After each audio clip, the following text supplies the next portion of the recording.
కేరళ రాష్ట్రాలకు ఎన్నికల షెడ్యూల్ను ప్రకటించింది. బెంగాల్లో ఏప్రిల్ 23, అస్సాంలో ఏప్రిల్ 9, పుదుచ్చేరిలో April 9, Tamil Nadu April 23, Kerala April 9న ఎన్నికలు జరగగా మే 4న అన్ని రాష్ట్రాల ఫలితాలు కూడా వెలువడనున్నాయి. అలాగే 6 రాష్ట్రాల్లోని 8 అసెంబ్లీ నియోజకవర్గాలకు కూడా ఉప ఎన్నికలు జరగనున్నాయి. గోవా, గుజరాత్, కర్ణాటక, మహారాష్ట్ర, నాగాలాండ్, త్రిపురలో కూడా ఉప ఎన్నికలు జరగనున్నాయి. పూర్తి సమాచారాన్ని నేషనల్ బ్యూరో చీఫ్ కళ అందిస్తారు. కళ, అటు అసెంబ్లీ నియోజకవర్గాలకు కానీ ఉప ఎన్నికలు జరుగుతున్న నియోజకవర్గాల్లో కానీ సిఈసి ఎటువంటి ఏర్పాట్లు చేసింది? ఈ ఎన్నికల ప్రత్యేకత ఏంటి? ఖచ్చితంగా ఏదైతే కొద్దిసేపటి క్రితంగా ఏదైతే ఎన్నికల కమిషన్కి సంబంధించినటువంటిది ఎస్ఐఆర్ అన్ని రాష్ట్రాల్లో కూడా అంటే అవలంబించిన తర్వాత చాలా కీలకంగా కూడా కొద్దిసేపటి క్రితంగా 5 రాష్ట్రాలకు సంబంధించినటువంటిది అంటే ఎన్నికల డేట్స్ని ప్రకటించినటువంటిది. దాదాపు మనకు ఎన్నికల కమిషనరు అటు పశ్చిమ బెంగాల్లో కూడా దాదాపు వారం రోజుల క్రితం కూడా పర్యటించడం, అక్కడ కూడా అనేక ఏర్పాట్ల గురించి మొత్తం అంతా కూడా చర్చించిన తర్వాతనే ఈరోజు చాలా కీలకంగా కూడా ఢిల్లీ వేదికగా ఎలక్షన్ కమిషన్ రానున్నటువంటి 5 రాష్ట్రాలకు సంబంధించినటువంటిది కేంద్రపాలిత ప్రాంతానికి సంబంధించినటువంటి డేట్ని ఇక్కడ ప్రకటించినటువంటి సందర్భం అని చెప్పవచ్చు. ఇక్కడ దీంట్లో దాదాపు ఎలక్షన్ కమిషన్కి సంబంధించినటువంటి జ్ఞానేష్ కుమార్, తర్వాత కమిషనర్లు సుఖ్బీర్ సింగ్ సంధు, తర్వాత ఇక్కడ జోషి ఇక్కడ ఈ సమావేశంలో పాల్గొన్నారు. చాలా కీలకంగా కూడా ఇటు తమిళనాడు అనుకోవచ్చు, ఇటు పుదుచ్చేరి, కేరళ, అస్సాం, మనకు వెస్ట్ బెంగాల్ ఈ రాష్ట్రాలకు సంబంధించినటువంటిది దాదాపు మనకు అంటే ఫిబ్రవరిలోనే దాదాపు మనకు గత 2021లో జరిగినటువంటి ఎన్నికలు ఫిబ్రవరి 26వ తేదీన గతంలో జరిగినటువంటి ఎన్నికలతో అక్కడ ఏదైతే ప్రభుత్వాన్ని ఏర్పాటు చేసినటువంటి ఏదైతే గడువు ముగియనున్నటువంటిది ఒక సందర్భము.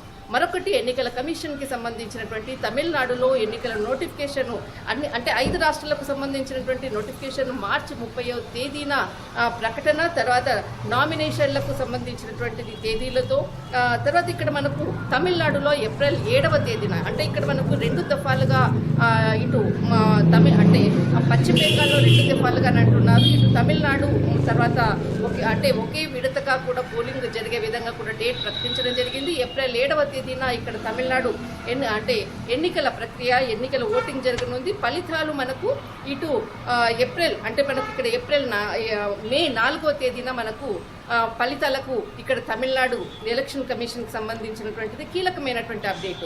మరొకటి మనకు పుదుచ్చేరి కేంద్రపాలిత ప్రాంతానికి సంబంధించినటువంటిది ఇది నామినేషన్లకు చివరి అంటే నోటిఫికేషన్ మనకు మార్చి 16వ తేదీన, ఇటు నామినేషన్కి సంబంధించినటువంటిది మార్చి 24వ తేదీన మనకు ఉంటుంది. తర్వాత ఓటింగ్ ప్రక్రియ ఏప్రిల్ 9వ తేదీన ఇది పుదుచ్చేరికి సంబంధించింది. దీనికి రిజల్ట్ మనకు అంటే ఓట్ల లెక్కింపు మాత్రము ఫలితాలు మే 4వ తేదీన ఉంటుంది.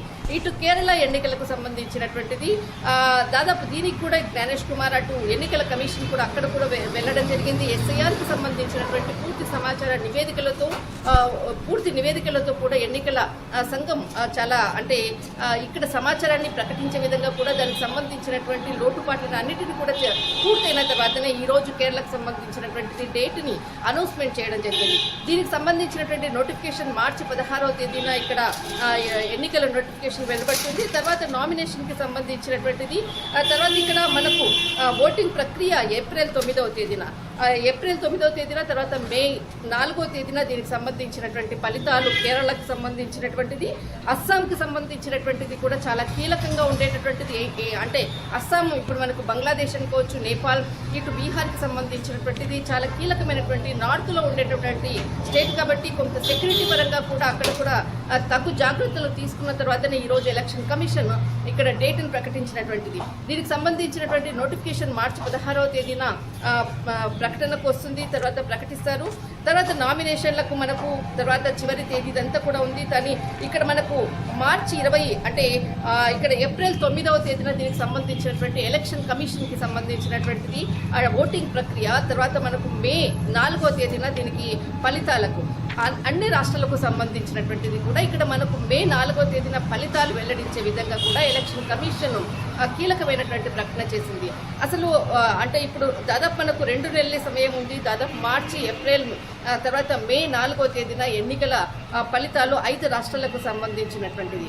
ఒక్కసారిగా కూడా ఎస్ఐఆర్తో వివిధ రాష్ట్రాలకు సంబంధించినటువంటిది ఓటర్ లిస్టులను కూడా తొలగించడంతో ఒకవైపు ఎస్ఐఆర్ సమస్య అంటే ఎస్ఐఆర్కి సంబంధించినటువంటిది పశ్చిమ బెంగాల్కి సంబంధించినటువంటి మమతా బెనర్జీ ఏకంగా సుప్రీంకోర్టు ధర్మాసనం ముందే పెట్టడము, దీనికి సంబంధించినటువంటి పూర్తిగా కూడా ఇటు ధర్మాసనం వాదనలు కూడా విన్నటువంటిది.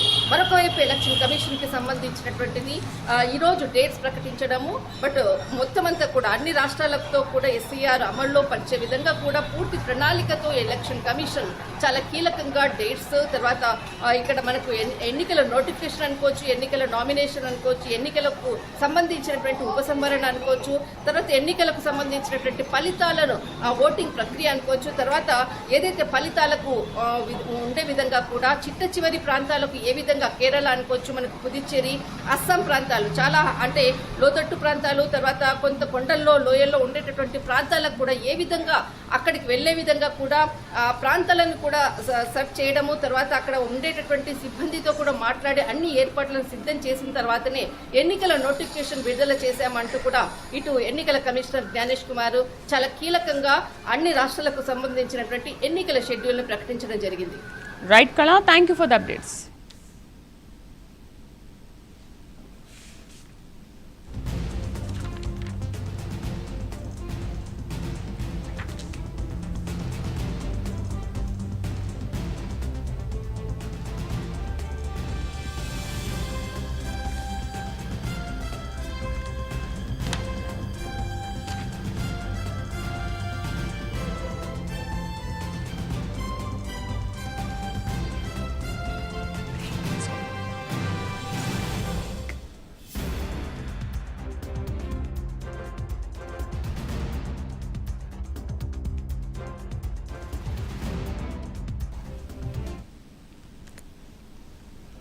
చిన్న బ్రేక్ తీస్తున్నాం. బ్రేక్ తర్వాత అప్డేట్స్ కంటిన్యూ అవుతాయి. Stay with us.